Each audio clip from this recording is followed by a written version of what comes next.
Alka IVF वंध्यत्व, test tube baby आणि IVF साठी गेल्या 20 वर्षांपासूनचं विश्वासार्ह नाव. संपर्क तिडके हॉस्पिटल, बार्शी रोड, बीड. फलटणमधल्या उपजिल्हा रुग्णालयात ज्या मुलीने आत्महत्या केली, म्हणजे ज्या डॉक्टरने आत्महत्या केली, ती मूळ बीड जिल्ह्यातली आहे. या डॉक्टरने आत्महत्या करण्यापूर्वी अनेक गोष्टी घडल्यात ज्या कदाचित आतापर्यंत समोर आलेल्या नाही आहेत. मात्र या व्हिडिओतून त्यातले बारकावे समोर येणार आहेत. खरं तर या मुलीने, ही मुलगी मूळ बीड जिल्ह्यातली वडवणी तालुक्यातली, शेतकरी आईवडिलांनी मुलीला शिकवलं, MBBS झाली. डॉक्टर झाल्यानंतर मुलीने वैद्यकीय अधिकारी होण्याचं ठरवलं आणि परीक्षा पास झाल्यानंतर पहिलीच पोस्टिंग 2 वर्षापूर्वी साधारणपणे फलटणमध्ये मिळाली. सातारा जिल्ह्यातल्या फलटणमध्ये पोस्टिंग मिळाल्यानंतर पहिलं वर्ष अनुभवात चांगलं गेलं. मात्र गेल्या वर्षभरापासून स्थानिक पोलीस स्टेशनचा आणि स्थानिक पोलीस अधिकाऱ्यांचा या तरुणीला, डॉक्टर तरुणीला त्रास सुरू झाला. वैद्यकीय अधिकारी आणि डॉक्टर यांचा वारंवार संपर्क रुग्णालयात येत असतो. कारण आरोपी जे आहेत त्यांच्या फिटनेस टेस्टला अटक केल्यानंतर तुरुंगात टाकण्यापूर्वी या पोलीस स्टेशनला अधिकारी आरोपी घेऊन जावे लागतात ते रुग्णालयामध्ये. शासकीय रुग्णालयात नेल्यानंतर या जे रिपोर्ट्स येतात ते कोर्टासमोर सादर होतात आणि त्याच्यानुसार डॉक्टर आणि पोलीस यांचा संपर्क सातत्याने येत असतो. याशिवाय जे पोस्टमॉर्टम होतात त्या पोस्टमॉर्टमचे रिपोर्टसुद्धा तिथल्या स्थानिक सरकारी रुग्णालयामधूनच पोलिसांना मिळत असतात आणि त्याच्यावरतीच पुढच्या खुनाच्या गुन्ह्यांचा बराचसा तपास हा अवलंबून असतो. पण ज्या बीडच्या तरुणीचा या प्रकरणात बळी गेला आहे, त्या तरुणीसोबत साधारण वर्षभरापूर्वी काही घटना व्हायला सुरुवात झाली. या तरुणीचं नाव, अर्थातच ही केस पुढे वेगळं रूप घेऊ शकते म्हणून या व्हिडिओमध्ये नाव सांगणार नाही आहे. मात्र या तरुणीला काही वैयक्तिक कमेंट्स केल्या जायच्या असं तिचं म्हणणं आहे. काही कागदपत्र मी पुढे दाखवणार आहे, त्याच्यामध्ये या तरुणीने सगळ्या गोष्टी नमूद केलेल्या आहेत. खरं तर कुटुंबियांकडून मी जेव्हा माहिती घेतली, ज्या गोष्टी पत्रात नाही आहेत त्या गोष्टीसुद्धा मला कुटुंबियांकडून कळल्या की ती बीड जिल्ह्यातली असल्यामुळे बीडचा माज इथे दाखवती का, आम्ही म्हणेल तसंच करावं लागेल, आमचं ऐकावं लागेल, अशा वैयक्तिक कमेंट तिला अनेकदा या पोलीस अधिकाऱ्यांकडून, म्हणजे जे PSI दर्जाचे अधिकारी आहेत त्यांच्याकडून दिल्या जायच्या. आणि या वैयक्तिक प्रकारच्या कमेंट्समुळे या तरुणीला कधीकधी संताप अनावर व्हायचा. आणि जेव्हा या संतापाचा बांध फुटला तेव्हा DYSPकडे, म्हणजे फलटणच्या उपविभागीय पोलीस अधिकाऱ्यांकडे या तरुणीने एक तक्रार केली होती. ही तक्रार आहे साधारणपणे 19 जून, म्हणजे याच वर्षातल्या जून महिन्यातली तक्रार आहे. 4 पानांचं पत्र तिथल्या उपविभागीय पोलीस अधिकाऱ्यांना दिलं. मात्र त्या पत्रानंतर त्याच्यावर जर काही कारवाई झाली असती तर कदाचित या एका तरुण डॉक्टरचा जीव आज वाचू शकला असता. जे काही वर्षभरात घडलं ती सगळी घटना, आईवडील शेतकरी आहेत, जर आईवडिलांना सांगितलं तर ते चिंतेत येतील.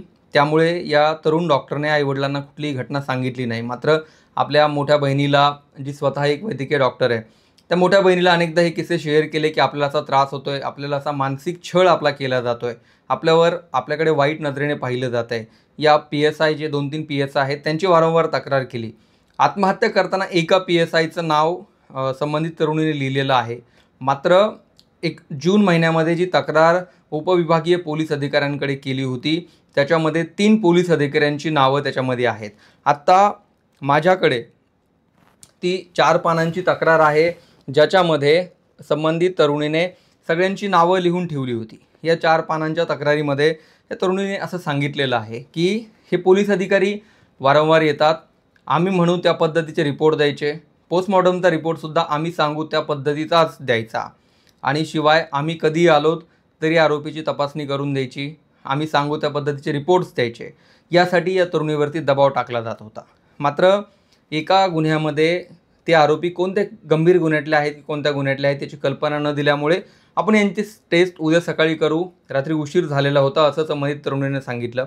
मात्र या प्रकरणानंतर तिची तक्रार केली गेली, तिची चौकशी लावली गेली आणि या डॉक्टर तरुणीचा, जी वैद्यकीय अधिकारी आहे, तिचा मानसिकदृष्ट्या छळ केला गेला. तिला पोलीस स्टेशनला बोलावणं असेल, तासनतास चौकशीला बसवणं असेल, या पोलीस अधिकाऱ्यांनी तिचा अतोनात छळ केला. आणि कुठलीही आत्महत्या जेव्हा होते ती थेट होत नसते, त्याच्यामागे बरीचशी पार्श्वभूमी असते. एवढ्या उच्च शिक्षित मुलीला, जी MBBS आहे आणि जी वैद्यकीय अधिकारी आहे, कठीण परीक्षा पास होऊन जी वैद्यकीय अधिकारी झाली आहे, ती मुलगी आत्महत्येपर्यंत जाते, म्हणजे त्यामागे बऱ्याच गोष्टी दडलेल्या असतात. अर्थातच एक PSI जो आहे बदने, त्याने वाईट नजरेने पाहणं असेल, त्याच्या अनेक सुप्त इच्छा बोलून दाखवणं असेल, त्या गोष्टींचा मानसिक छळ तर होताच. मात्र आम्ही सांगू त्या पद्धतीचे रिपोर्ट्स न दिल्यामुळे या तरुण डॉक्टरचा ज्या पद्धतीने छळ करण्यात आला, पोलीस हॅरासमेंट असेल किंवा सगळं असेल, तर उपविभागीय पोलीस अधिकाऱ्यांना तक्रार देऊनसुद्धा 4 पानी तक्रार जून महिन्यातच खरं तर दिली होती आणि त्या तक्रारीवरती कुठलीही कारवाई झाली नव्हती. आणि त्या तक्रारीवरती कारवाई न झाल्यामुळे या संबंधित तरुणीने एक माहितीचा अधिकार टाकला होता आणि त्या माहितीच्या अधिकारामध्ये सुद्धा विचारणा केली होती की मी जी चौकशी दिली आहे, जी काय तक्रार दिली आहे, त्याच्यावर आतापर्यंत काय कार्यवाही केली त्याची मला माहिती द्यावी. उच्च शिक्षित तरुणी आहे, आपण दिलेल्या तक्रारीची कारवाई व्हायला पाहिजे याचा अधिकार तिला माहिती आहे. त्यामुळे त्या तरुण डॉक्टरने माहितीचा अधिकारसुद्धा टाकला, त्यातसुद्धा माहिती मागवली. मात्र पोलिसांकडून कोणतंही समाधानकारक उत्तर तिथे आलं नाही. पोलीस उपविभागीय अधिकारी जे आहेत त्यांना फोनवरून सुद्धा या प्रकरणाची तक्रार दिली होती आणि मी फॉलोअप घेतो असं त्यांनी आश्वासन दिलं होतं. मात्र त्यांनी कोणताही फॉलोअप घेतला नाही असं या तरुणीने नंतर सांगितलं. कुटुंबियांना सुद्धा म्हणजे बहिणीला आणि भावाला या सगळ्या प्रकरणाची वारंवार अधूनमधून जो काय आपल्याला त्रास होतोय, आपल्याला या निर्णयापर्यंत का पोहोचावं लागतं याच्या अधूनमधून ती तरुणी माहिती देत होती. माहितीचा अधिकार टाकून सुद्धा जी काय माहिती आहे ती मिळाली नाही. खरं तर या तरुणीने जी तक्रार 19 जूनला दिली होती याच वर्षी, त्याच्यामध्ये 3 पोलीस अधिकाऱ्यांची नावं याच्यामध्ये दिली होती की यांच्याकडून मला त्रास होतोय. त्यात एक PSI बदने, ज्याचा आत्ता म्हणजे आत्महत्या करताना सुद्धा नाव संबंधित तरुण डॉक्टरने घेतलेलं PSI बदने आहे. दुसरा PSI पाटील सर असा उल्लेख केलेला आहे. सर्वांना पाटील सर, दुसरा एक PSI जायपत्रे सर, असे तिघांचे उल्लेख या पत्रामध्ये 4 पानी पत्रामध्ये जेव्हा जूनमध्ये तक्रार दिली DYSPला पोलीस उपविभागीय अधिकाऱ्याला, तेव्हा त्यांचा उल्लेख केला होता. माहिती अधिकार टाकला, काही उपयोग झाला नाही. जो त्रास होता, जी हॅरासमेंट होती ती चालू झाली आणि नंतर एक स्थानिक व्यक्ती आहे त्याच्या मदतीने ही सगळी हॅरासमेंट चालू होती अशी माहिती दिली जाते की तो एक घरमालक होता आणि तो घरमालकसुद्धा या तरुणीला त्रास देत होता आणि ह्या सगळ्या गोष्टी होत्या. खासदाराचा सुद्धा उल्लेख या पत्रात करण्यात आला आहे. मात्र PAच्या मोबाईलवरून खासदाराने फोन लावला आणि खासदाराने दबाव टाकला. पण हे कोणते खासदार होते, आजी खासदार आहेत की माजी खासदार आहेत, याबाबतचा उल्लेख पत्रात तरुणीने कुठेही केलेला नाही आहे. त्यामुळे ते गूढ आहे की हे नेमके खासदार कोण आहेत, कोणत्या जिल्ह्यातले आहेत. त्यांनी PAच्या फोनवरून फोन लावला होता. म्हणजे पोलीस आणि हे राजकीय वरदहस्त आहे यांचं मनोमिलन होतं आणि या सगळ्या ही जी कडी होती यांच्यामुळे एका तरुण डॉक्टरचा बळी गेला. खरं तर तिला ती बीडची आहे म्हणून हिणवणं असेल, तिच्यावरून पर्सनल कमेंट्स करणं असेल, रेसिस्ट पद्धतीच्या कमेंट करणं असेल, याच्यामुळे त्या तरुणीला मानसिक त्रास होत होता. त्यानंतर त्यांच्या मनातल्या सुप्त इच्छा, बदने हा जो PSI होता त्याने अनेकदा त्या मुलीकडे वाईट नजरेने पाहणं असेल किंवा अनेक गोष्टी असतील. मरतानासुद्धा संबंधित तरुण डॉक्टरने आपल्या हातावर जे लिहिलं आहे ते अत्यंत धक्कादायक आहे.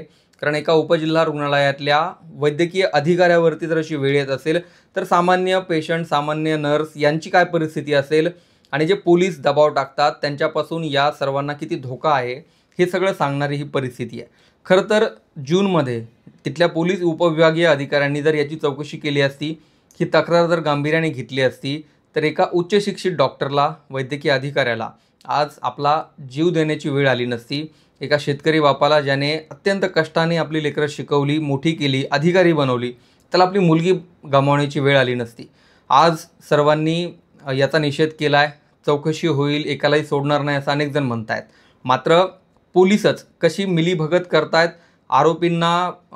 आरोपींवर वरदहस्त ठेवण्यासाठी, एखाद्या पोस्टमॉर्टमचा रिपोर्ट बदलण्यासाठी, आम्ही सांगू त्या पद्धतीचाच पोस्टमॉर्टम रिपोर्ट देण्यासाठी पोलीस कशा पद्धतीने डॉक्टरांवर दबाव टाकतात त्याचं एक मोठं उदाहरण समोर आलं आहे. पोलीस जर अशा पद्धतीने डॉक्टरांवर दबाव टाकून पोस्टमॉर्टमचे रिपोर्ट घेत असतील तर 302 सारख्या गुन्ह्यांचा तपास नेमका कसा होणार, खरंच त्यांना न्याय मिळेल का, असा सुद्धा मोठा प्रश्न या निमित्ताने उद्भवतो.